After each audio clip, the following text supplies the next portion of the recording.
Welcome back to the Matter of Facts podcast on the Prepper Broadcasting Network. We talk prepping, guns, and politics every week on iTunes, Stitcher, and Spotify. Go check out our content at mwfpodcast.com on Facebook or Instagram. You can support us via Patreon or by checking out our affiliate partners. I'm your host, Phil Rabalais, and my co-host, Andrew Bobo, is on the other side of the mic, and here's your show.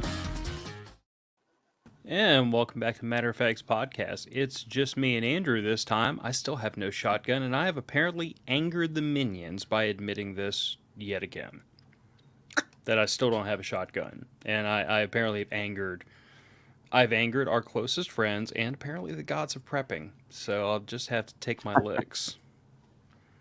I mean, like I said before the show, you didn't feel the need for a chainsaw, and then a need arose, and you got a chainsaw. Well, so. but it's kind of like you and I talked about, like, back then and just 5 seconds ago. Like, you know, I have a never-ending revolving list of things, not just things to buy, but like things to do. And some of that's training, some of that's learning skills, some of it involves spending money, and the list will never end. It's always knock something off the list, put something else on the bottom, reprioritize it every now and then. So, like, chainsaw was always on the list, but chainsaw was much further down the list than a lot of other things that, frankly, I used a lot more often than a chainsaw, except for the one time that, you know, Hurricane Ida decided to decorate my house with trees.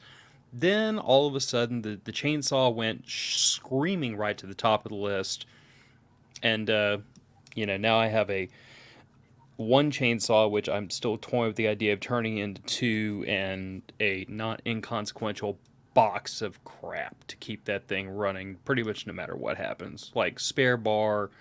I don't even know how many daggum chains I've bought at this point. Like, every time I go to the store, I just throw another chain in the cart. Because I figure, you know, if I'm doing a lot of cutting, I would rather just shove a new chain on it and keep chewing than have to stop and kill myself sharpening. Even though I've got all the sharpening tools, and I've been reusing and sharpening the first chain I ever put on it. Like, I still haven't gotten rid of that chain, because my way of looking at it is sharpening a chainsaw chain's a skill, and if I booger this one up, my feelings aren't hurt. But based on the way it cuts, I think I've got that skill down. Well, I mean, the thing is, though, is I mean, with the chain, it's faster. If you're in the middle of cutting wood for any reason, whether it's taking a tree off your house or just cutting firewood, whatever, it's easier to throw a new chain on when the other one goes dull. It's faster to throw another chain on than sit there and have to sharpen it. So, you know, you can sharpen them later. So yeah, no, I mean, multiple chains is good. I know my dad has multiple chains for his 3. I think that he has. So. Yeah, that, and I made the decision a while ago. I was just going to buy an entire spare bar. So that way, like, if I really, really screwed up and stuck, you know, if the tree pulled one of those little bouts of naughtiness and pinched the bar and I couldn't get it out, I just unbolt it from the power head and go grab the spare parts, and done deal. I'll free it up one way or the other, or I'll pull out the axe and I'll pull out the wedge and I'll fix the problem. But yeah, shotgun. Like I'm doing. So anyway, go ahead, keep going. Shotgun. Well, but yeah, shotgun's on the list. Unfortunately, like, I know how. I had this same conversation with somebody recently that said, "Hey, I've got a lead on a 338 Lapua Magnum that I know you've been wanting one of," and I was like, "Yeah, but the problem is when I start shopping firearms, I'm not just budgeting for the firearm. I'm budgeting for the firearm, optics, slings, mags, ammo, reloading components. Like, I am under no illusions about the fact that a Beretta A300 Patrol, which is what I'd really like to get, which is the best part about $1,000 shotgun, is going to wind up being about a $3,000 or $3,500 purchase once you add in everything else that comes with it, because I can't reload 12 gauge. Yeah, and it's not really worth it. So we could debate that endlessly. But in my case, like, given the current cost of buying into reloading stuff, I would say that at this point, if you didn't already have a shotgun press and all this stuff, it's too late. Like, if all you have to do is replenish, like, your shot and your your expendables, then maybe you can make that argument. But like for me, that would have to go out and buy everything brand new. And for anybody not aware, like there is almost nothing from center fire, like traditional rifle and pistol reloading that crosses over into shotgun reloading. All the equipment's different. All the expendables are different. Some of the powders transpose over from one to the other, but like it's so different that it might as well be its own thing. And if you're not already set up to do it, you're talking about buying it from scratch at a moment where nothing's available. So, but anyway, 6 minutes in. The title of the episode is This or That. I did one of these with my wife recently, which turned out to be a lot of fun. It was really just the two of us, like, comparing our own experiences and our own opinions on different topics. And it came about because I wanted to do one of these with you, specific more to like firearms and that kind of thing. And you were adulting. So I had to, grab Gillian and switch over to topics that she and I both had within our wheelhouse, and now I'm circling back around to doing the same thing with you. So, Nice. rifle, pistol, shotgun for home defense. And yes, this one's been done to death by everybody, even by the two of us, but it's still a fun conversation, and I hope it gets people's gears turning every now and then. I mean, but like we've discussed before, this is going to be a lot of what if and scenario based and all kinds of stuff because I have all three and I have all three set up for home defense. I currently in my bedroom I have a shotgun leaning up against my wall. Normally I have a pistol sitting there or my rifle, but tonight, the last few nights it's just been a shotgun just because like that's where I used it. I used it for something. I think I used it at a class or something. Brought it upstairs, sat in the corner, and hasn't moved. So, yeah, for me right now, I mean, just shotgun is closest. But like I said, I have pistol, rifle. I mean, the nice thing about rifle is you have 30 rounds versus a pistol. Generally, depending on what pistol you have, but mine is, I think now with the mag extension that I have on there, I think it's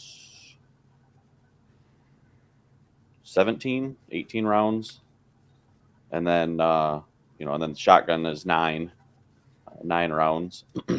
And I have, and then, an AR is 30 rounds.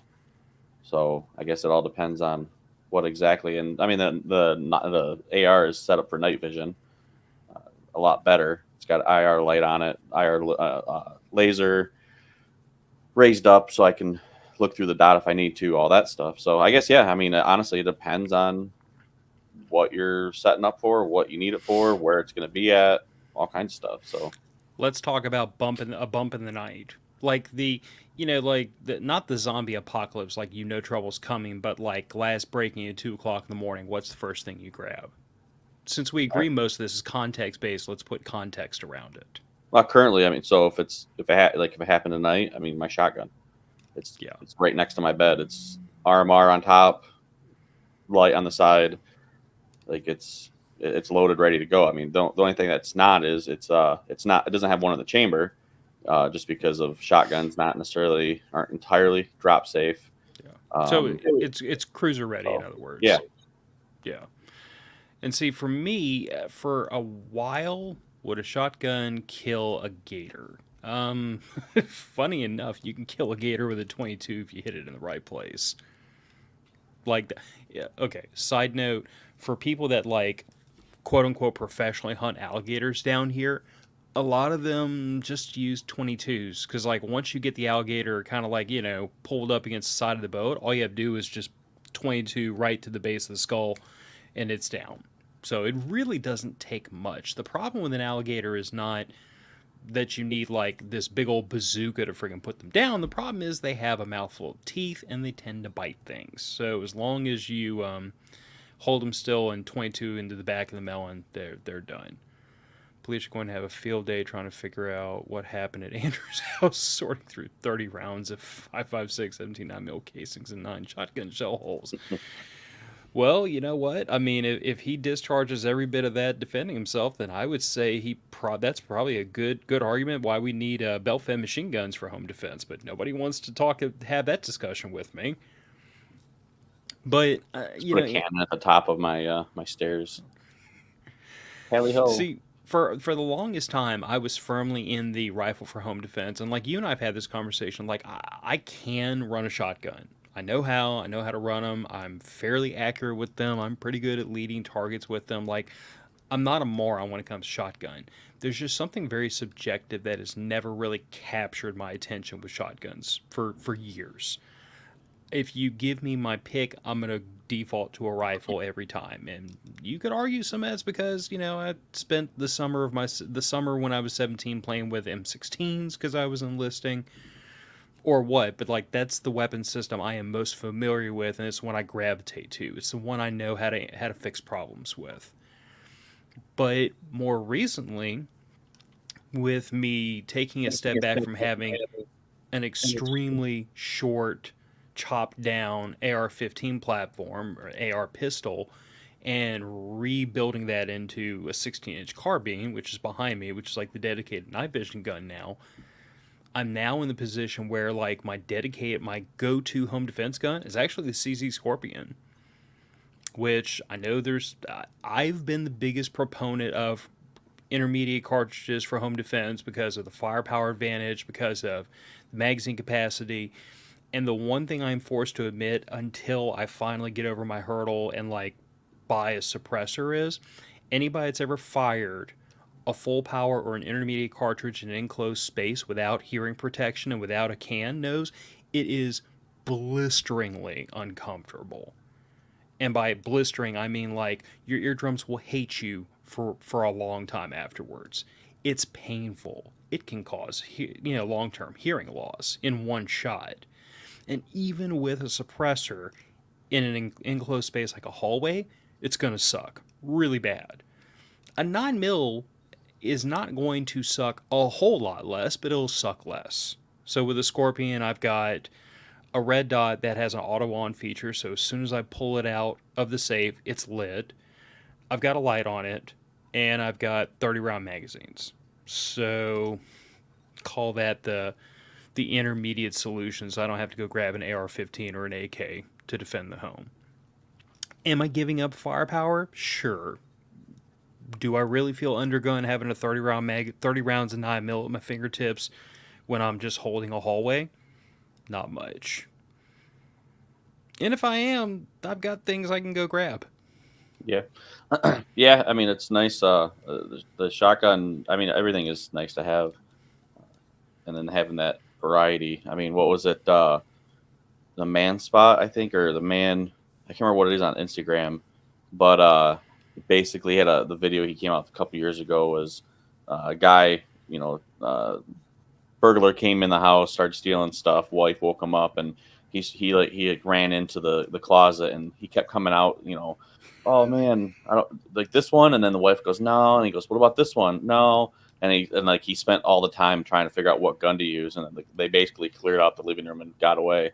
And so it was like, but I mean that's the thing is you got like the shotgun, which I mean the shotgun's nice because I have it loaded with what is it federal the flight control federal flight control. I think it's 8 pellet is what I got, which they actually just did away with. I just found that out. I was looking around online for it, and they discontinued 8 pellet. You can't find it anywhere.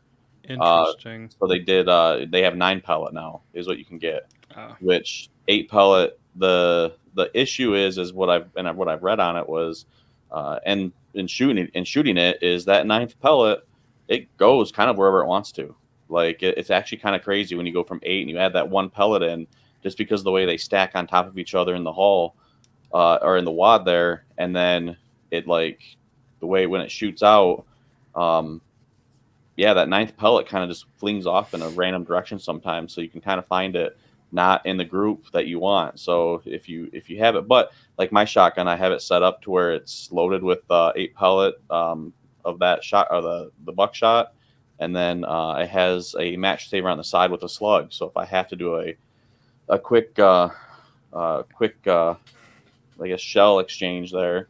To go from a buckshot to a slug, I can. Um, but but yeah, no, it's definitely depends on what you're using it for and stuff like that. And yeah, your CZ. What's nice about your CZ is it's compact and stuff like that. So if you have to do anything more, you can. Versus you have the 16-inch AR. Yeah, it's set up for night vision, but 16-inch going through a house is it's not the easiest thing. No, I mean there are definitely techniques that can make it doable, but it's Yeah. still not great.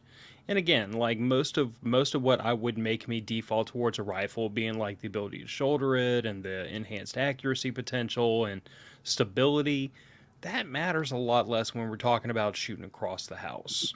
Hmm. You know what I'm saying? Like I'm pretty sure I can manage to put all the eggs in the basket from a distance of like 12 yards at the most. So, wheel guns. Are they FUD level or are they legit? And I'm curious to know what you're going to say about this because, like, this is one of the things I passionately argue with people about who just I guess it all think depends on if I want to get you going or just not. stick to what is truly within Andrew's heart because I've had people get me going about this. And I remember all the arguments. I can get myself going all by myself. Yeah. No, I mean they're good to have. I mean, I currently don't own. Actually, I take that back. I own a 22 Heritage. Is the only wheel gun that I own. Other than that, goal is to get a 357 uh, pistol. Wouldn't mind having that, but I mean, just like the shotgun and stuff, I just never found a need for it. I just never found a need to buy a revolver, so I just never have. Like I said, I got that 22 Heritage. Been wanting one for years. Found it for like $100. I was like, okay, cool. I and then I do want. I have been looking at some of the wheel guns for traveling, just because they're easier to travel. They're a little bit easier to travel with sometimes, depending on the state you're going to. Sometimes you don't want to be caught with a high capacity magazine because God forbid you have the enough rounds to defend yourself Mm-hmm. from a number of people because since peaceful protests break out very often, especially if you look at what happened in New York. But yeah, no, I mean the wheel gun is good because yeah, like I said, you could take it even though your CPL might not basically transfer around. If I have to drive through a state or something like that, such as like if I'm driving west, if I don't go through the Upper Peninsula, I have to go through Illinois. Well, Illinois, everybody knows that Illinois is not gun friendly. So basically, you can, like, I mean, yeah, I plan on packing a lot more, but if you have a revolver on you, a lot of the times that might help. Uh, if you have to, I guess I don't know, but yeah, See, no, wheel guns are good. my two greatest arguments for keeping at least one wheel gun in your collection is that, first of all, I have two. I have a 642 Airweight Smith& Wesson, little 5-shot J-frame, double action only. And I've got my Ruger GP100. And the Ruger is like a dedicated woods gun. I keep it loaded with 357 Magnum. I always intend to get some 38 Special Rat Shot, but like I just never find it. And then when I'm ordering ammo, I never think to throw it in the cart. But like that is 100% black bear repellent, which there's not a ton of black bears down here in South Louisiana, but quite frankly, I have literally I've talked to homeowners that have seen them within 25 minutes of my house. So they're definitely coming down this far.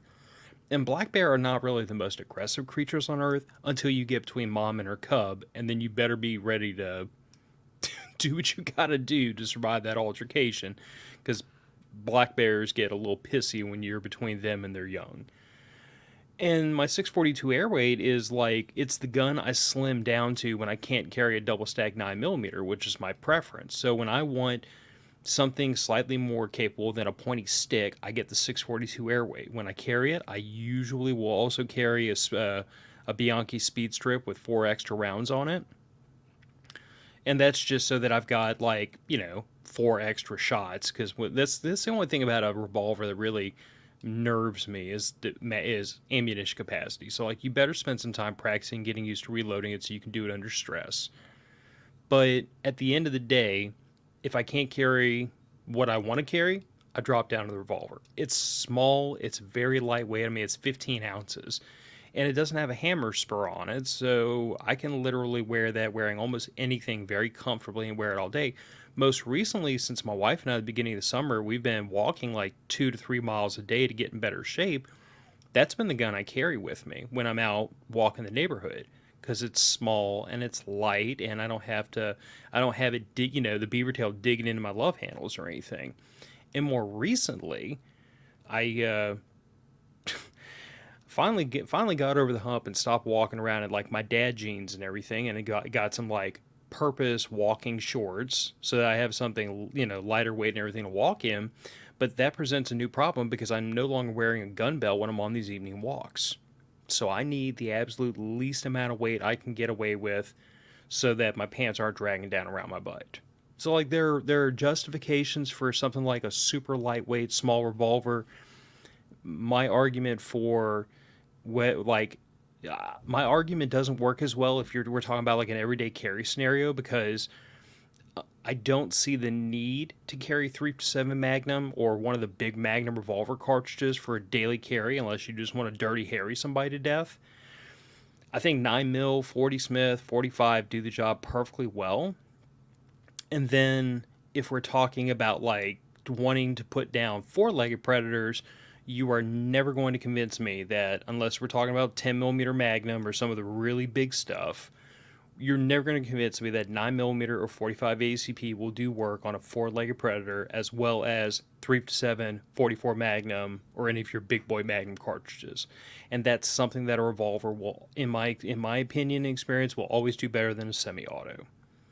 Not to mention, we get into a lot of the same argument we have about shotguns, in that a pump shotgun, you can run everything from birdshot to non-lethal to buckshot. It doesn't care. It's a manually operated firearm. Well, it's beautiful. The whole thing about a revolver is I can put in full house 357 Magnum and I can put in rat shot. The gun will run them both without breaking a sweat. So like there's some applications that I think wheel guns definitely have their place, and then there's a lot of applications that I personally wouldn't default to one. I wouldn't choose it. I think there's better tools for the job. But for the person that says like wheel guns have no place, I'm like, I can think of a couple of They all situations where have, they start to make a lot of sense real fast. yeah, they all have a place. Uh, I think. I mean, all firearms I think have a place. I mean, but going off to what Kyle said, wheel guns are great for older people or inexperienced persons. I kind of disagree with that. I disagree with him I completely. really do. I really disagree with that because wheel guns, revolvers. Uh, if you're trying, if somebody's older, somebody with smaller hands, not as much strength in their hand, or anything like that, Arthritis. or yeah, arthritis, experience, or even an inexperienced shooter, uh, the wheel guns, the revolvers, they have a lot more kick to them that I found because the slide, like if you look at the mechanics of everything, in a like say you take my MMP 9C that I have, that slide, the slide comes back and then it has the recoil spring and it loses a lot of that momentum, a lot of that energy gets wasted, it gets spent pushing that with that slide and everything. And yeah, you still have like some kick and you still have some the recoil and stuff like that that goes into your hands. But from going from that to shooting a revolver, to me, your whole hand, wrist, and everything, you're absorbing that entire recoil. Uh, Mm. so so that it's for somebody who is older. I'm not gonna I probably wouldn't hand them a revolver. Somebody who's inexperienced, if that's all I have to get them shooting, and if that's the goal, then okay. But other than that, I mean, I'll just because of the fact that the higher recoil, you're going to start. I think, in my head anyway, you're going to start creating um, what's the word I'm looking for? Flinch. Flinch, bad habits, and then that's going to translate Yeah. to other guns when if they're expecting a kick like that, it's going to translate through. So to me, revolvers are great for, especially it depends on the revolver. Like I have that 22 Heritage. That revolver would be perfect really for a young kid teaching someone young to shoot, just because there's zero recoil, and I mean it's fun. Uh, can you get the proper grip for a pistol? No, because obviously you're not going to want to properly grip. You're not going to grip a pistol like you would a revolver, like you would a semi-auto, because you're going to burn the you're going to burn the crap out of your hand.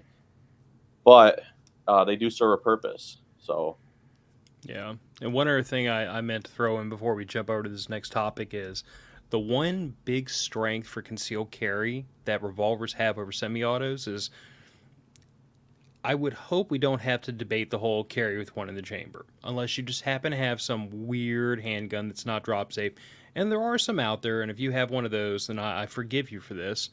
But everybody, most people would agree you're supposed to carry with one in the chamber. It's the right thing to do. And you probably know from experience if you chamber if you chamber around over and over and over, chamber it, remove it from the chamber administratively, do it over and over and over, you start to see that bullet set back into that chamber. And while it's going to take a lot of that before you wind up in a dangerous situation, it's not a good thing. Well, the beautiful thing about my revolver is it's got 5 chambers, 5 bullets in the chambers. It's always loaded. And those bullets will happily sit in the chamber and do nothing and not change dimensionally every time I put the gun on my hip. So call that a small pro. But like, yeah, for people that have limited hand strength arthritis, like a double action only revolver terrifies me to try to get them into. It's one of those kind of weapon systems that if you're going to use one, you've got to train with it. You've got to build up the muscles in your hands to be able to effectively shoot double action. You have to build the muscle memory to be able to reload it under pressure. And that's doable, but it's not the I don't like the idea that we push wheel guns to beginners with the understanding of, oh well, if you're not going to train much, you should use this. And I'm like, a complete noob can reload a semi-auto with a new magazine a hell of a lot faster than they can reload a revolver. And yes, you probably won't have to reload in the middle of a gunfight, but that's beside the point to me. So LPBO or red dot plus magnifier. I have feelings, and none of them are strong actually on this subject because I have both. well, what do you think? It depends, which is the answer that pisses everybody off. Again though, it all depends on your setup. All depends on the purpose of your rifle. And that's the thing is LPVOs. They're nice, especially if you have something that's set up for a 1 to 10, uh, 1 to 8, 1 to 6, something like that. But a red dot with a magnifier that you can click over and click out of the way when you don't need it and stuff. Yeah, the positive of the LPVO is they basically have a reticle. They have a reticle inside to where you can definitely get more accurate shots off and stuff like that versus a red dot. You might have like the circle, like a house on or EOTech or something like that, but it's still you have that. It's still you got that glow. You got it's there. There's factors that go to both sides. I have both. I like both. They're both for different setups, but I find that for me, and this that someone might call this purely subjective. It is my own experience, but like if I'm shooting standing up offhand, I want a red dot magnifier every time because no LPVO, even on a quote unquote true 1x setting on the bottom magnification setting, none of them have the eye box that a red dot will have. None of them do. If I'm wrong, somebody show me one, but I've never seen an LPVO that can match a red dot with the magnifier flipped out of the way that can match a red dot for ease of use and for shooting in weird positions, shooting off barricades and those kinds of things. Like in my experience, if I'm in a more dynamic situation, I want the red dot because I know that if my eye gets even like anywhere within 2 inches of the center line of that red dot, I'm going to get a reticle and I'm going to be able to put rounds on target. Parallax be damned, I might not be exactly where I want, but I'm going to be pretty close. The minute we start talking about like shooting from a rest, shooting off of a barricade, shooting from a fixed position, the minute we start talking about that, I start to lean a lot harder towards an LPBO, and like mine's only a 1 to 6 power, but from that position where I can kind of like get my head more behind the scope, I can get a good cheek well. The minute I start getting into that realm, the LPVO makes more sense to me. Like, you're gonna get like 6x magnification at distance is going to be better than 3x. I particularly have astigmatism, which a lot of shooters do. So every red dot I've ever looked at looks like a starburst. Varying degrees of a starburst, depending on how bad it is in that particular dot. So, like, I'm never going to get the pinpoint accuracy with a red dot that I will with an LPVO. But if I'm shooting offhand, standing up, I don't care. So to me, like that is what pushes me one direction or the other. It really is going to come down to how many use the rifle, and then that's going to dictate which optic I would prefer. But that's I am happy to admit that very well might be totally like my experience. Yeah. Big Dig's kind of saying the same thing I am. LPVO for distance and red dot magnifier for home defense CQB. Like, I think everybody should have at least 2 ARs, personally.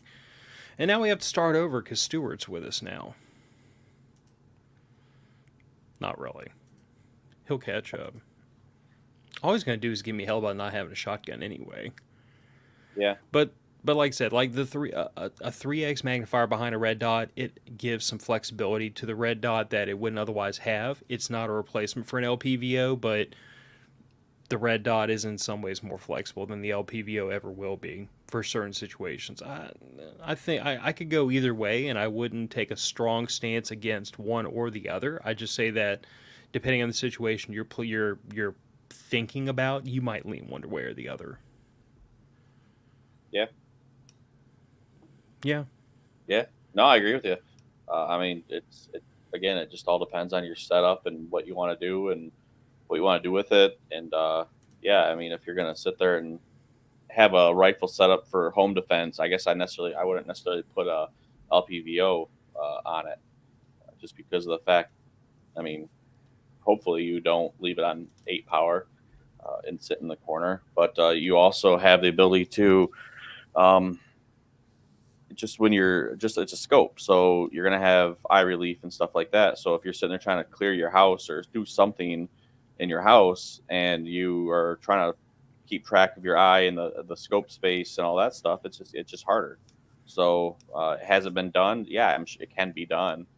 Nothing is impossible with that, but I would definitely just ease of mind. I just a red dot or EOTech or something. I would just it's just easier. So yeah. Yeah, and I mean on the averages, you're almost always going to have more parallax with an LPVO even at 1x than you will with a red dot. I understand that we can pick certain products and skew those results the other direction, but just on the averages. That's why I say that to me, I think a red dot's a more forgiving optic, but you push out beyond a certain distance and that magnification really starts to become useful and appreciated in a hurry. But speaking of distance,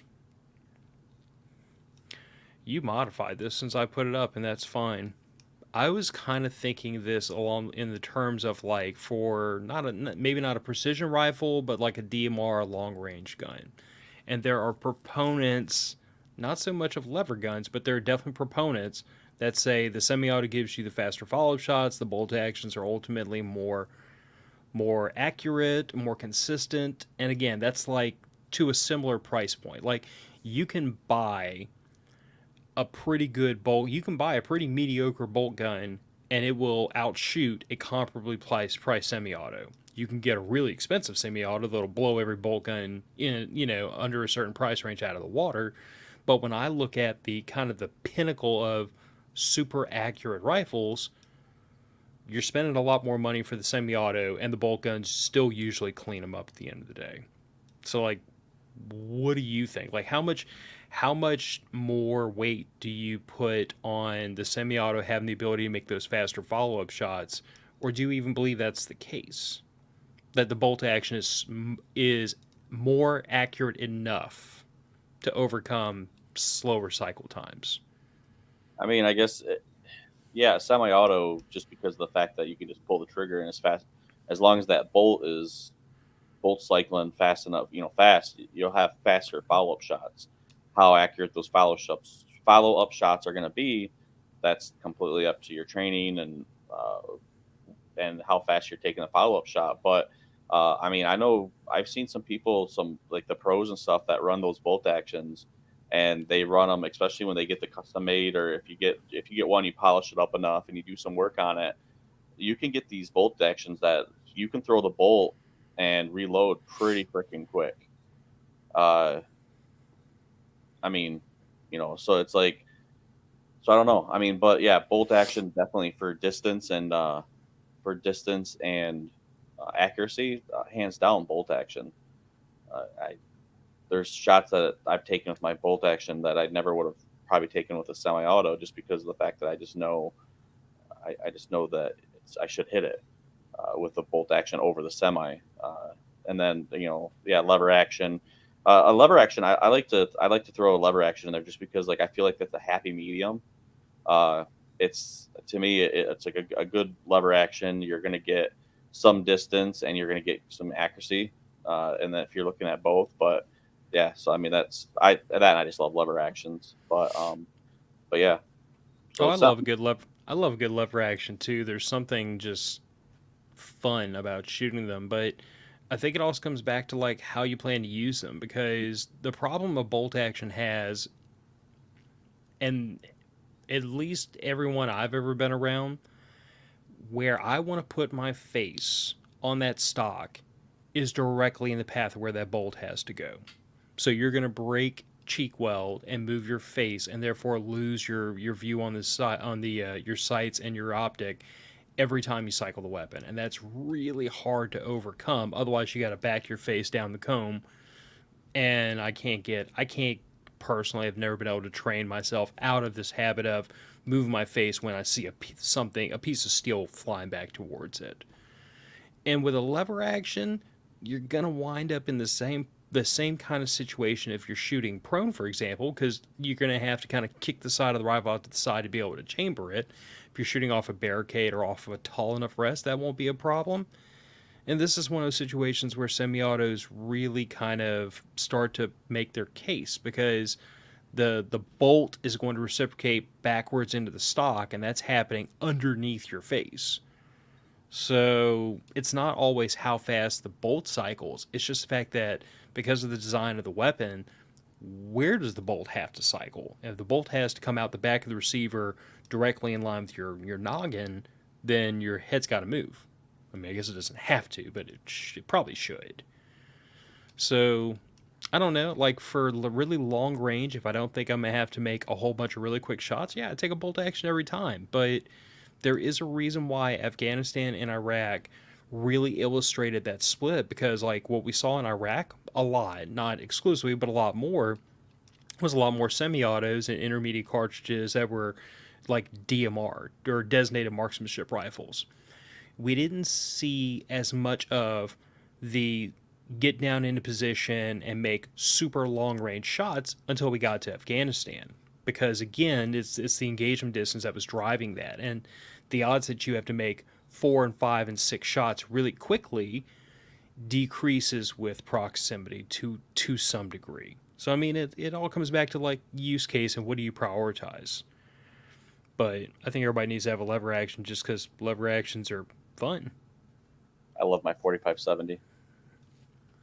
I'm gonna have to get one eventually. It's on the list with everything else. Although I'm not gonna lie, since Ruger bought Marlin, I'm kind of I'm working myself towards like a 357. Yeah, I have a friend of But mine. Trek. Trek's got a 357 lever gun suppressed, and that is just insanely quiet.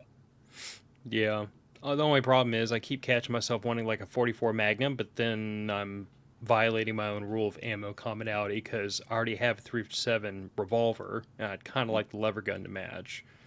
But then if I get the 44 mag lever gun, then I'll just have to buy a 44 mag revolver. You're right.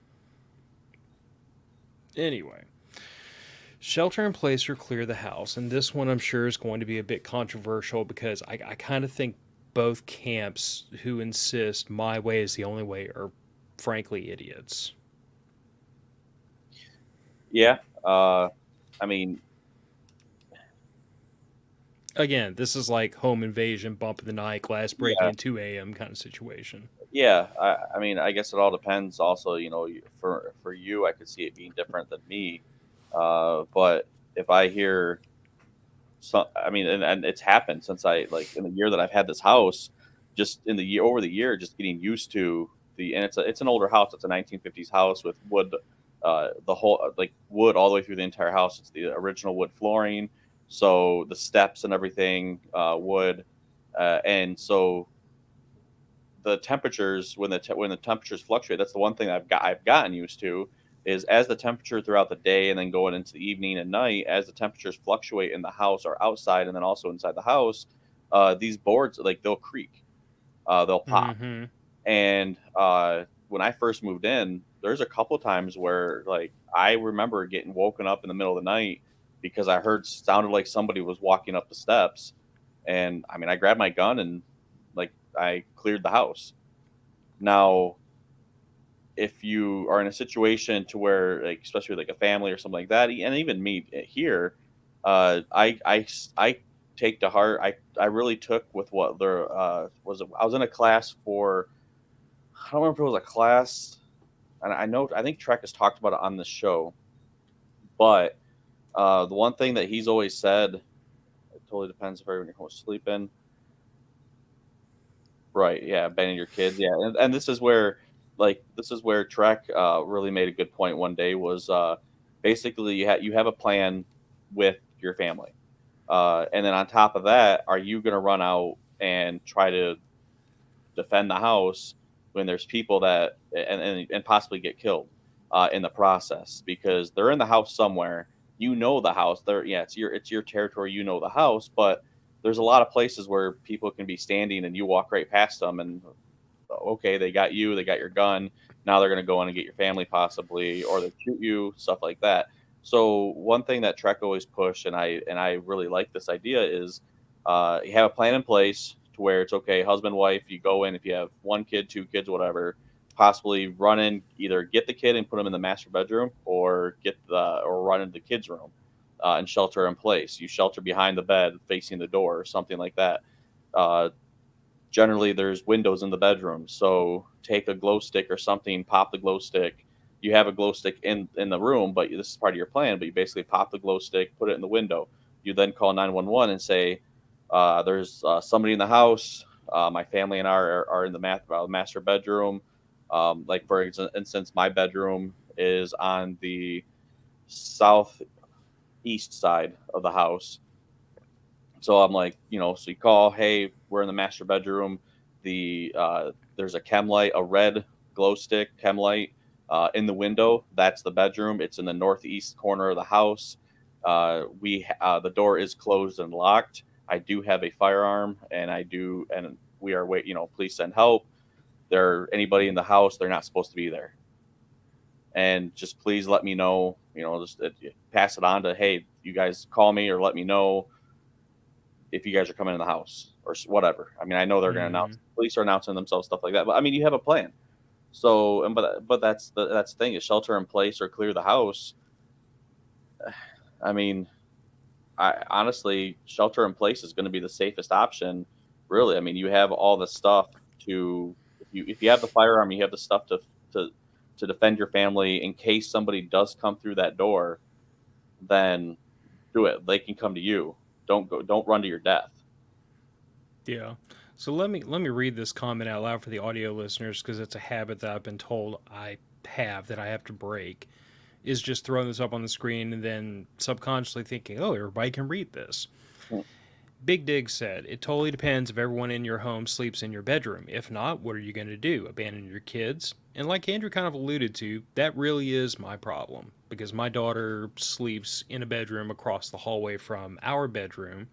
And I'm fortunate in the fact that all the bedrooms are on one side of the house. So I can pretty much just discharge rounds across the house with impunity because I know where my daughter's bedroom is and I know where my wife is, and I know that everything within a 180 degree radius is a free fire zone if need be. Like, that's not to say like shoot indiscriminately through the house and burn your neighbors down, but that's just me saying that I don't have to worry about friendly fire near as quickly.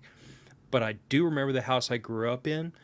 The two guest bedrooms where my brother and I slept were clear across the house from the master bedroom, separated by the front door and the back door. Like the front and back door were a shotgun blast right through the middle of the house, and you've got kids on one side and mom and dad on the other. And there are reasons why adults might want the kids on the other side of the house from them.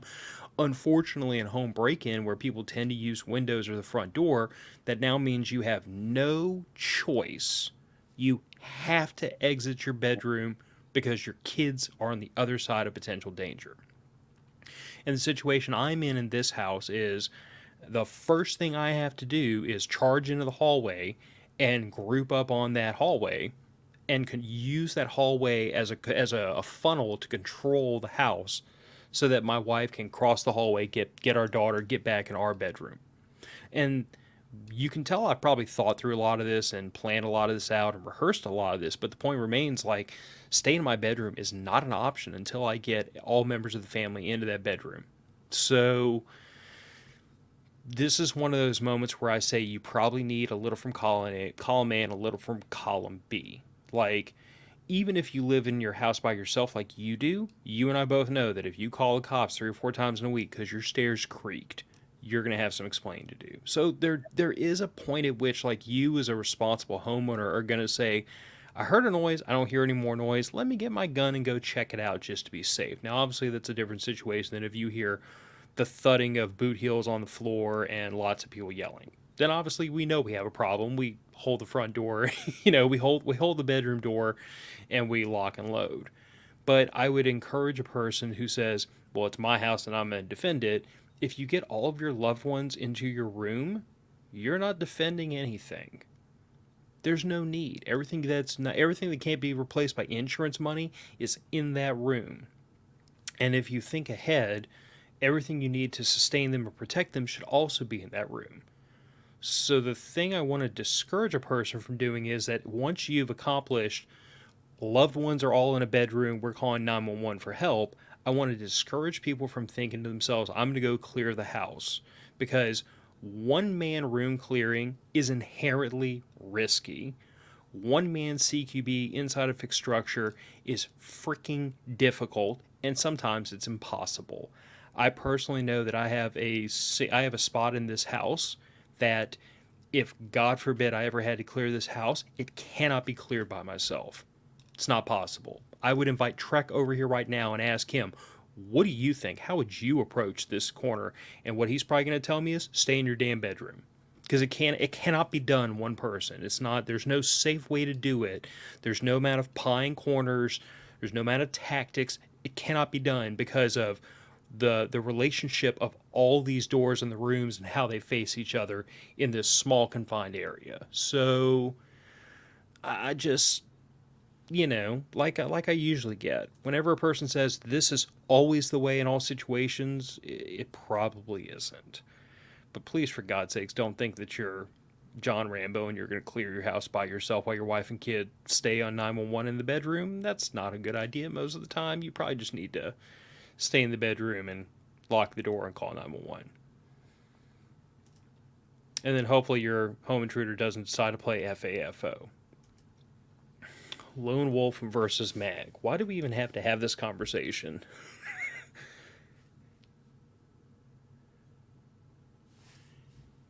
Andrew?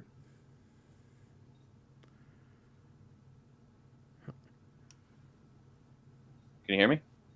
I can now. You were Oh, you were froze. oh, that's interesting. I don't know. I could hear you just fine. Anyway, Lone Wolf versus Mag. Obviously, Mag is a mutual assistance group.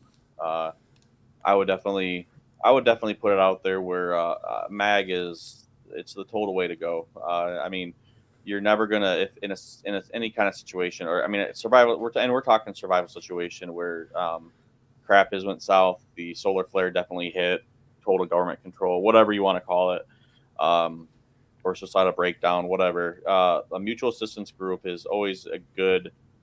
Um, it's a good thing. I mean, you have, especially if you have the like-minded individuals, and then, but you got to plan for that though too. So but it's good to have the different skills you have. If you can make friends with a nurse, a doctor, a dentist, just something, people that can bring something to the group, is always good to have. Lone wolf, it might start out that way depending on where you're at. I mean, I know where I'm at.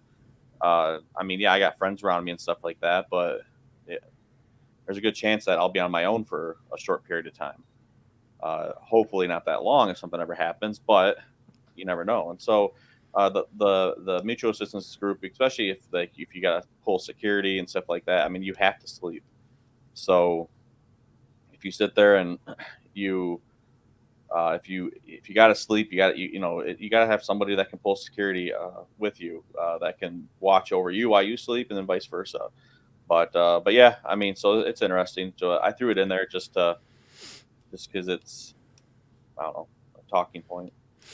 No, I mean definitely. I guess my perspective is definitely colored by the fact that like I have a wife and a daughter, so that by definition, like lone wolf, I don't feel like even applies to me. I mean, yeah, my daughter's her skill set is more limited than being my wife's, but you know, I kind of carry my own mag with me everywhere I go because we're all in this together. But I will say that like the last big OMG moment for me was like Hurricane Ida, and like that situation was made much less crappy, we'll say, by having people I could count on to help me dig out of the hole.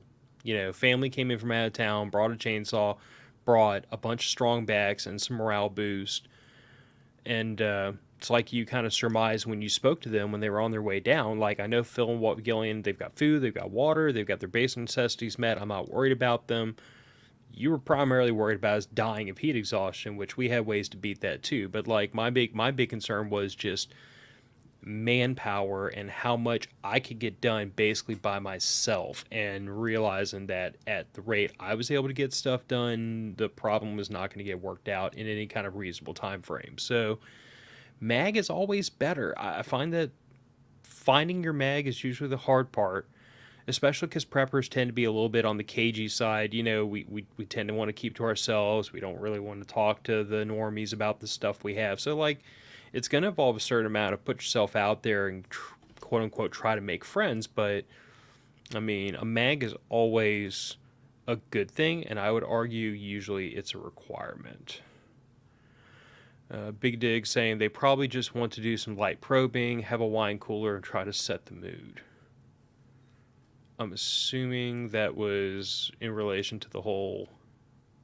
Well, if the aliens invade my home, yeah. Depends. Are they are we talking about like Star Trek, like cute green alien girls aliens? Are we talking about take me to your leader aliens, or the probing aliens? Because the probing ones definitely get dealt with. Jeez. Uh, I'm let's just sorry, did I take it where it wasn't supposed to go? this is going on left turn there. So really quick, nods versus no nods. You first, because I have an opinion. I mean, if you can get them. But I would definitely. Define if you can get them. I mean, if you can get them, if you have the money, if you financially have the money to get them, then do it. And if you have the support of the spouse to get them, then get them. Because I feel like they kind of go hand in hand a little bit. But or if you're just single and you have the money, then get them. But I mean, that's the thing though, is like I know night vision is not high on the list of everybody's, or not high on everybody's list, but um, it definitely changes the game, especially if you think about how much time we spend in the dark.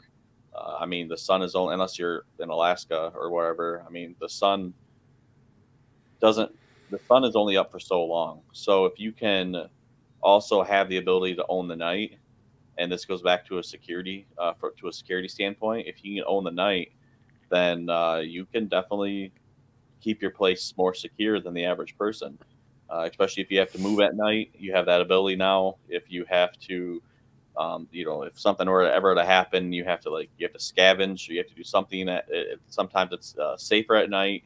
Um, but uh, but yeah, the night is your friend in certain situations, and being able to see at night without using white light is definitely a plus. So, uh, this I recently posted this. I think it might have been on Instagram, but somebody was making a night vision post, and they said, "What are the three most important specs on night vision?" Because, like, as you and I have gotten into night vision, that there's the information out there. I don't want to say it's not a result of gatekeeping, but like that the information out there in the night vision community is definitely sequestered to fewer, more knowledgeable people. It's not like the gun space; it's still a little bit on the niche side. And the specs of the various tubes and how what spec is more important and how they all influence each other, like that's a common point of conversation. And I turned the conversation on its head and I said the three most important specs on night vision are: what is the cost, how much interest bearing debt do you have, and how much money do you have in your savings account? Which some people thought that was a stupid answer, and quite a few of them actually thought it was a brilliant answer because, like, those are the things that to me almost matter more than the question of do you get nods or not. Because, like, if you have expendable income, you have money in savings, of course, go get the freaking night vision. You want to go get freaking quad nods and have 40 grand sitting on top of your nugget, freaking go ballistic. You want binos? Cool. PBS 14? Also cool. Night vision is freaking awesome. It's a superpower. I mean, to quote an infantry buddy of mine, if you are the only person in your area of operations without night vision, you are an angry god.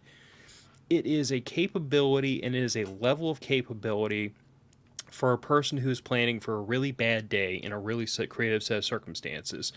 Night vision is an absolute game changer. When you can see your enemy and fight them, and they cannot see you back.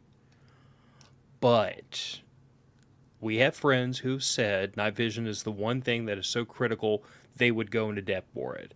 I have a certain feeling about that because my background is business and finance and economics and things like that. So like I have a very academic as well as realistic understanding of what debt does and what debt is, especially when it's recalculated monthly, for God's sakes.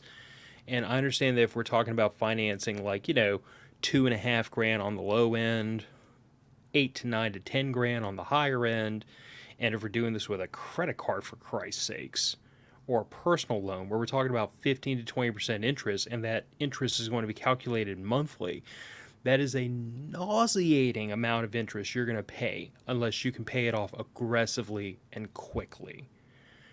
And I would go so far as to say, before I get my ass back to subject, or back to the point, like interest bearing debt and consumer debt and credit card debt are crippling us as a freaking society.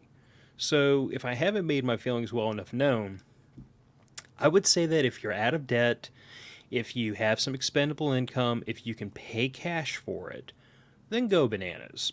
Night vision is awesome and everybody should buy into it. It's cool and it's fun and it's useful and so on and so forth. But because the buy-in is what it is, and remember the conversation we had a while ago about when I buy a gun or I buy a weapon system, I plan for ammo and supporting equipment. You and I know, and I have recently learned that when you buy your nice shiny brand new night vision monocle or goggle or whatever, that is just the tip of the freaking iceberg of financially crippling crap you're going to have to buy to make this thing useful. Then you start talking about mounts and helmets and laser aiming modules, which I recently had to bite off, and oh my god, do those things get expensive in a hurry. So like you could spend like, used car money on night vision equipment very, very quickly, and even more if you're gonna have to outfit multiple rifles. If you have to go out and buy a friggin' like a $3,000 maul or even a $1,500 D-ball for every rifle in your safe, this is going to get cripplingly expensive very quickly. So I would say it's one of those things where if we're talking about spending expendable income, Go bananas. It's cool. It's fun. I will talk your ear off about it all day long. But if you start talking about, well, I've got a car payment, I've got a mortgage, I've got a living room set, I got a big screen TV, I got a boat, all this crap's on in, I'm making payments on all this, then my answer is you absolutely do not need to spend 3, 4, 5, 8, 10 grand on this stuff. You need to take that money and pay off all your freaking debt and save your money, and you'll be better off in the long run. Now that I've been a total grown up wet blanket about that whole subject. Because let's call it what it is. Like buying in a night vision is not like, oh, I kind of want to get another AR-15. You build a pretty nice one for 12 to 1,500 bucks. Call it 2.5 grand if you put really nice optics and stuff on it. But like 2.5 grand is just the literal tip of the iceberg with night vision, and nothing about it is cheap. Nothing about it. Even the freaking batteries are not cheap. Yeah, spend 2.5, $3 per cell for the quote unquote right ones, the ones that the army uses and recommends, and like it will curdle your blood to realize how fast this hobby gets expensive. But anyway, have I totally like bored you to death with that answer, or is Yes. that kind of what you expected from me? Nah, you went off the rails. I mean, that really is my opinion though. It's like I think I agree with you. If you can afford it, get it. But I get frustrated because some people's idea of I can afford it is I can put it on a credit card, make the minimum payments. And my brother in Christ, that is not affording. That is giving the bankers their due and then some. But yeah, I say if you have expendable income or if you save your money and you don't have a lot of other debt going on, like go for it. Go bananas. Just go in with open eyes. And if you're gonna pull out a credit card and whack 4, 5, 6 grand down, but you've got $2,000 or $3,000 worth of interest bearing debt, then I say you should probably pay that off and save your money for another month or two, and then you go into buying the nods, and all the other stuff is going to come with it without digging yourself further into a hole you won't be able to dig yourself out of. Because recently, I was on one of the night vision forums and I saw not one, not two, three different people selling all their night vision equipment, nods, helmets, the whole 9 yards, their lambs, all of it in packages, all of them because they didn't get in specifics, but it was all money trouble. I need cash so I can pay off my debts. And with in a downturn economy with really high inflation right now, we're going to see a lot more of that. It's one of those situations where it's like if you own this thing and it's worth like 5, 6, 7 grand, why the hell do you have this debt sitting on your head you're making interest payments on? Anyway, I digress. Yeah, no, it's all good points, but yeah, no, I got nothing else. Just kind of a lighthearted episode, I guess. Yeah, I mean, most of them tend to be lighthearted. I know that we've been trying to line up a cool special guest for a night vision episode. I Yeah, I spoke to one of our patrons somewhat recently. You remember how you and I have been kicking around doing an episode on like vehicle operations, how to avoid ambushes, that kind of stuff, which somebody's going to say sounds a little bit nuts, but I've seen the videos where somebody's tried to be carjacked, so it happens, especially in New Orleans, not far from where I live. But anyway, found a guest who wants to come on. He was an 88 Mike truck driver in Iraq. So I've done a three day convoy. He's done a bunch of them. So that should be a fun episode. Got a night vision episode in the pipe whenever we can line up the guests that you were talking to. We got a couple things in the quiver. Just kind of gotta when we're trying to bring on guests and subject matter experts, sometimes those episodes get delayed because we gotta accommodate everybody else's schedule, which we don't mind. yeah. But other than that, if you're coming out to prepper camp, keep us in mind. But other than that, Yes, I actually am kicking myself. The signs are over there, out of my reach, but we have signage to kind of entice people to come over to our vendor booth at Prepper Camp to either sit around and horse around with us for one of the episodes, or you can sit down in a chair and be part of the fun. And we'll be at Prepper Camp this year. It's kind of short notice, but I'm really looking forward to it. And the funny part of it was like 2 months ago, it wasn't even on my radar. I was going to save the leave and save the money, and then we got that phone call, and I was like, okay, I guess this is going to happen. And I'm not really brokenhearted about it because, I mean, honestly, I'm just tickled pink. We get to go see Rick and Jane in the group again, and this time we're going to have Karina and Josh with us. Yeah, it'll be fun. So it'll be their first prepper camp. So yeah, it'll be a lot of fun. So, but that's all I got. So Yep. We'll walk this one out the door. Matter of fact, podcast heading out the door. I still have no shotgun. And the day I buy one, I'm going to blame every one of y'all out in the audience for bullying me into doing it. Bye, everybody. bye.